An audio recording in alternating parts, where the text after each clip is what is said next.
Chapter 1 of Dorothy and the Wizard in Oz. The Earthquake. The train from Frisco was very late. It should have arrived at Hugson's Siding at midnight, but it was already 5 o'clock, and the gray dawn was breaking in the east when the little train slowly rumbled up to the open shed that served for the station house. As it came to a stop, the conductor called out in a loud voice, "Hugson's Siding!" At once a little girl rose from her seat and walked to the door of the car, carrying a wicker suitcase in one hand and a round bird cage covered up with newspapers in the other, while a parasol was tucked under her arm. The conductor helped her off the car, and then the engineer started his train again, so that it puffed and groaned and moved slowly away up the track. The reason he was so late was because all through the night there were times when the solid earth shook and trembled under him, and the engineer was afraid that at any moment the rails might spread apart and an accident happen to his passengers, so he moved the cars slowly and with caution. The little girl stood still to watch until the train had disappeared around a curve. Then she turned to see where she was. The shed at Hugson's Siding was bare save for an old wooden bench, and did not look very inviting. As she peered through the soft gray light, not a house of any sort was visible near the station, nor was any person in sight. But after a while the child discovered a horse and buggy standing near a group of trees a short distance away. She walked toward it and found the horse tied to a tree and standing motionless, with his head hanging down almost to the ground. It was a big horse, tall and bony, with long legs and large knees and feet. She could count his ribs easily where they showed through the skin of his body, and his head was long and seemed altogether too big for him, as if it did not fit. His tail was short and scraggly, and his harness had been broken in many places and fastened together again with cords and bits of wire. The buggy seemed almost new, for it had a shiny top and side curtains. Getting around in front so that she could look inside, the girl saw a boy curled up on the seat, fast asleep. She set down the bird cage and poked the boy with her parasol. Presently he woke up, rose to a sitting position, and rubbed his eyes briskly. "Hello," he said, seeing her. "Are you Dorothy Gale?" "Yes," she answered, looking gravely at his tousled hair and blinking gray eyes. "Have you come to take me to Hugson's ranch?" "Of course," he answered. "Train in?" "I couldn't be here if it wasn't," she said. He laughed at that, and his laugh was merry and frank. Jumping out of the buggy, he put Dorothy's suitcase under the seat and her bird cage on the floor in front. "Canary birds?" he asked. "Oh, no, it's just Eureka, my kitten. I thought that was the best way to carry her." The boy nodded. "Eureka's a funny name for a cat," he remarked. "I named my kitten that because I found it," she explained. "Uncle Henry says Eureka means I have found it." "All right, hop in." She climbed into the buggy, and he followed her. Then the boy picked up the reins, shook them, and said, "Gid ap." The horse did not stir. Dorothy thought he just wiggled one of his drooping ears, but that was all. "Gid ap," called the boy again. The horse stood still. "Perhaps," said Dorothy, "if you untied him he would go." The boy laughed cheerfully and jumped out. "Guess I'm half asleep yet," he said, untying the horse. "But Jim knows his business all right, don't you, Jim?" patting the long nose of the animal. Then he got into the buggy again and took the reins, and the horse at once backed away from the tree, turned slowly around, and began to trot down the sandy road, which was just visible in the dim light. "Thought that train would never come," observed the boy. "I've waited at that station for 5 hours."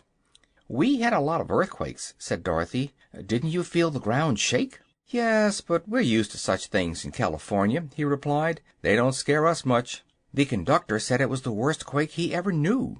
"Did he? Then it must have happened while I was asleep," he said thoughtfully. "How is Uncle Henry?" she inquired, after a pause, during which the horse continued to trot with long, regular strides. "He's pretty well. He and Uncle Hugson have been having a fine visit." "Is Mr. Hugson your uncle?" she asked.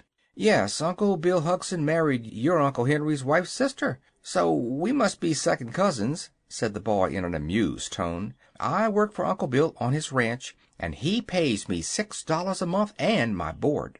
"Isn't that a great deal?" she asked doubtfully. "Why, it's a great deal for Uncle Hugson, but not for me. I'm a splendid worker. I work as well as I sleep," he added with a laugh. "What is your name?" asked Dorothy, thinking she liked the boy's manner and the cheery tone of his voice.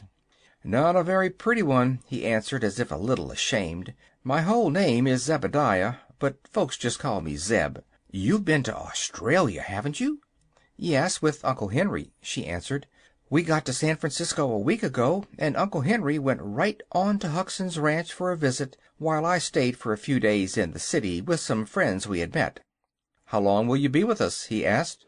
"Only a day. Tomorrow Uncle Henry and I must start back for Kansas. We've been away for a long time, you know, and we're anxious to get home again."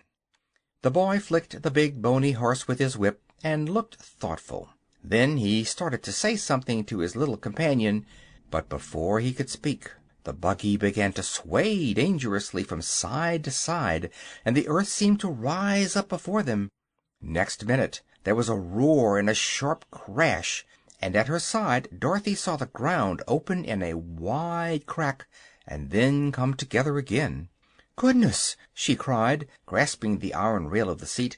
"What was that?" "That was an awful big quake," replied Zeb with a white face. "It almost got us that time, Dorothy." The horse had stopped and stood firm as a rock. Zeb took the reins and urged him to go, but Jim was stubborn. Then the boy cracked his whip and touched the animal's flanks with it, and after a low moan of protest Jim stepped slowly along the road. Neither the boy nor the girl spoke again for some minutes.